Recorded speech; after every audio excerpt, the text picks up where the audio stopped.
लोकसभा चुनाव से पहले बिहार की राजनीति गरमाई हुई है। बिहार में इस समय Karakat Lok Sabha seat hot topic बनी हुई है। दरअसल 10 अप्रैल को भोजपुरी फिल्मों के सुपरस्टार पवन सिंह के एक ट्वीट से बिहार की राजनीति में बवाल मच गया है। अपने ट्वीट में पवन सिंह ने काराकाट लोकसभा सीट से चुनाव लड़ने का ऐलान किया। बंगाल के आसनसोल से भारतीय जनता पार्टी का टिकट लौटने के बाद पवन सिंह के इस ऐलान ने एनडीए के बेड़े में खलबली मचा दी है। पवन सिंह के चुनाव लड़ने के ऐलान के बाद एनडीए ने काराकाट लोकसभा के प्रत्याशी उपेंद्र कुशवाहा की मुश्किलें बढ़ती नजर आ रही हैं। इंडिया गठबंधन से राजाराम सिंह इस सीट के उम्मीदवार हैं। चुनाव में जाति समीकरण काफी मायने रखता है। ऐसे में एनडीए और इंडिया गठबंधन के उम्मीदवार कोयरी जाति से हैं, जिसमें एनडीए प्रत्याशी उपेंद्र कुशवाहा का पलड़ा भारी माना जा रहा था। लेकिन इस बीच पवन सिंह ने चुनाव लड़ने का दांव चल दिया, जिससे पूरा राजनीतिक समीकरण बदल गया है।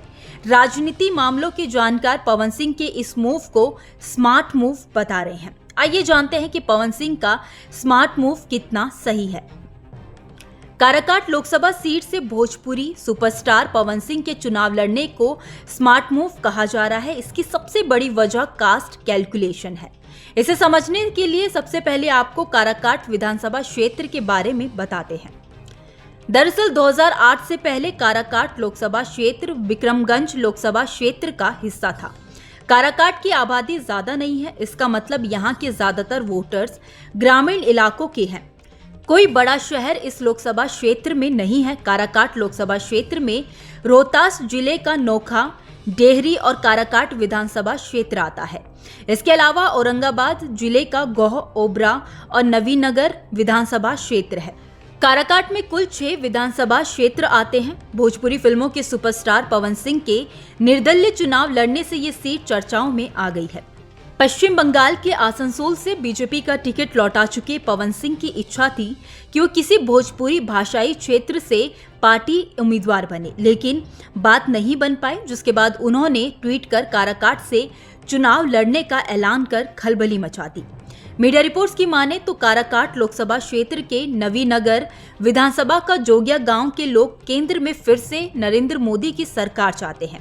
उन्होंने कहा कि गवैया बजैया को हम वोट क्यों दें, वो तो स्टेज शो करते हैं। पवन सिंह जमीनी व्यक्ति भी नहीं है। मोदी के कार्यों से ग्रामीण काफी खुश थे, इसीलिए एनडीए के प्रत्याशी उपेंद्र कुशवाहा को वोट देंगे। वहीं काराकाट से चुनाव लड़ने को पवन सिंह के मूव को स्मार्ट मूव बताया जा रहा है, क्योंकि ये मूव कास्ट के हिसाब से बिल्कुल फिट बैठता है।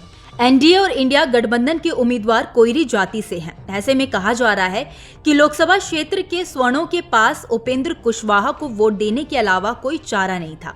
अब पवन सिंह के मैदान में आ जाने से उनके पास ऑप्शन हो गया है।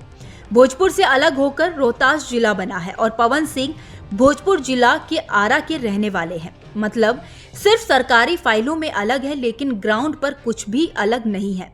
आरा की तरह ही काराकाट सीट पर बड़ी संख्या में स्वर्ण, खासकर राजपूत आबादी है। पवन सिंह राजपूत जाति से ताल्लुक रखते हैं। मीडिया रिपोर्ट्स के मुताबिक यहाँ 2 से 2.5 लाख राजपूत वोटर्स हैं, 1 से 1.5 लाख ब्राह्मण और करीब 75,000 भूमिहार वोटर हैं।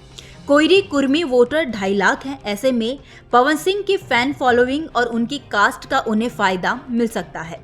अब अगर पवन सिंह का कैलकुलेशन फिट नहीं बैठा तो बाजी महागठबंधन के हाथ में भी लग सकती है। काराकाट लोकसभा क्षेत्र में यादव मतदाता 1.5 से 2 लाख है। इसके अलावा पिछड़ी, अति पिछड़ी और अनुसूचित जातियों के वोटर हैं। अगर पीएम मोदी और पवन सिंह के नाम पर वोटों में बिखराव हुआ तो राजाराम सिंह की भी लॉटरी लग सकती है। अब देखना ये दिलचस्प होगा कि पवन सिंह के मैदान में आने से क्या होगा।